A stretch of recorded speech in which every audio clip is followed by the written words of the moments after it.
Selamat pagi teman-teman semuanya. Pagi. Yang kami hormati Ibu Amelia Simanungkalit, SPD, MPD, selaku dosen pengampu pada mata kuliah penyusunan dan analisis bahan ajar. Di sini kami dari kelompok 4 akan memperkenalkan diri kami. Saya sendiri Cindy Asiburian, teman saya Kiran Sebayang, Lydia Sihombing, Morsauli Sihombing. Pada presentasi pagi hari ini, kami akan menjelaskan tentang jenis-jenis bahan ajar non-cetak. Jenis-jenis bahan ajar non-cetak tersebut dibagi menjadi 5 bagian. Yang pertama yaitu bahan ajar audio, yang kedua bahan ajar video, yang ketiga bahan ajar PowerPoint, yang keempat bahan ajar modul elektronik, yang kelima bahan ajar multimedia interaktif. Pada bahan ajar audio, penggunaan audio atau suara sebagai bahan ajar sudah sering kita jumpai.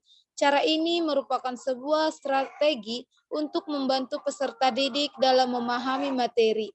Kegiatan pembelajaran menggunakan audio melibatkan semua sistem yang menggunakan gelombang suara secara langsung. Yang kedua yaitu bahan ajar video. Video merupakan salah satu media yang dapat menyampaikan sebuah informasi secara jelas. Adanya gabungan antara visual dan audio membuat peserta didik lebih mudah dan menerima pembelajaran karena tidak hanya satu panca indera yang terlibat. Selanjutnya yaitu bahan ajar PowerPoint. Bahan ajar PowerPoint ini merupakan salah satu bahan ajar yang menampilkan sebuah presentasi dengan berbagai ilustrasi, gambar, teks, audio, dan juga video. Selanjutnya yaitu bahan ajar modul elektronik. Bahan ajar modul elektronik ini merupakan bahan ajar non-cetak yang bertujuan agar siswa mampu belajar mandiri. Modul ini bersifat lengkap yang menyajikan tiap detail dari materi berbentuk elektronik atau digital. Modul elektronik ini dapat dibuat menggunakan software Microsoft Word. Selanjutnya itu yang kelima, multimedia interaktif. Menurut Herman de Surjono, pengertian multimedia itu sendiri adalah kombinasi berbagai media seperti teks, gambar, suara, animasi, video, dan lain secara terpadu dan sinergis melalui komputer atau peralatan elektronik lain untuk mencapai tujuan tertentu. Pada poin ini, multimedia digunakan sebagai bahan ajar yang dapat memudahkan siswa memahami materi dalam upaya mencapai tujuan-tujuan pembelajaran. Nah, pada presentasi kali ini, jenis-jenis bahan ajar non-cetak tersebut yang kami pilih adalah pada nomor 3, yaitu bahan ajar PowerPoint. Bahkan materi yang kami bawakan yaitu tentang cerpen atau cerita pendek. Pengertian daripada cerpen tersebut adalah cerpen atau biasa disingkat cerita pendek adalah salah satu jenis prosa yang isi ceritanya bukan kejadian nyata dan hanya dibuat-buat. Penulisan cerpen juga menggunakan gaya bahasa yang naratif. Nah, naratif ini adalah karangan cerita yang menyajikan urutan peristiwa sesuai dengan urutan waktu. Selanjutnya, materi selanjutnya akan dibacakan atau dijelaskan oleh teman kami yaitu Lydia Sihombing.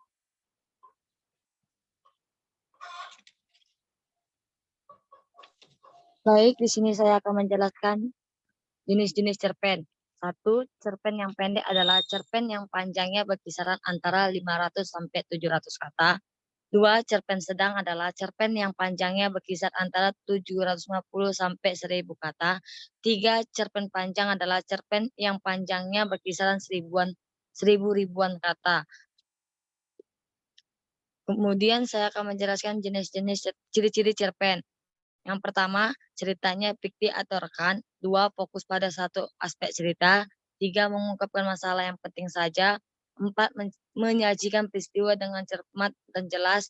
5, cerita pendek atau singkat. 6, menggunakan bahasa yang tajam, sugestif, dan provokatif atau menarik perhatian. 7, tokoh ini ditampilkan sebatas kisah 1-3 orang saja. Lalu kemudian akan dilanjutkan oleh teman saya Morsa. Baiklah, di sini saya akan menjelaskan sedikit tentang unsur intrinsik cerpen, yang di mana itu ada tema, tokoh, penokohan, alur, cerita, latar waktu, gaya, bahasa, sudut pandang, dan amanat. Kemudian di sini ada unsur intrinsik cerpen, yang di mana itu terdiri dari 3. Yang pertama ada latar belakang masyarakat, kedua ada latar belakang pengarang, ketiga ada yang terkandung dalam sebuah cerpen. Baiklah, pertama saya akan menjelaskan latar belakang masyarakat. Dan di mana latar belakang masyarakat ini merupakan poin penting dalam unsur intrinsik, yang di mana di dalamnya terkandung 3 ideologi negara, kondisi politik, sosial, dan ekonomi. Kemudian latar belakang pengarang, yang di mana memengaruhi pengaruh cerpen, yang di mana ada riwayat hidup penulis, kemudian ada kondisi psikologis, kemudian ada aliran sastra penulis. Kemudian ada unsur intrinsik yang terakhir yang dimasuk dalam sebuah cerpen. Yang pertama itu ada nilai sosial, kemudian ada nilai moral, ketiga itu ada nilai budaya, keempat itu ada nilai agama. Baiklah, di sini akan dilanjutkan oleh Kiran tentang fungsi sebuah cerpen. Baik, di sini saya akan menjelaskan tentang fungsi sebuah cerpen. 1, fungsi rekreatif, yaitu sebagai penghibur bagi para pembaca. 2, fungsi estetis, yaitu memiliki nilai estetik atau keindahan sehingga memberi rasa puas dalam hal estetis bagi para pembaca. Ketiga, yaitu fungsi didaktif, yaitu memberi pembelajaran atau pendidikan bagi para pembaca.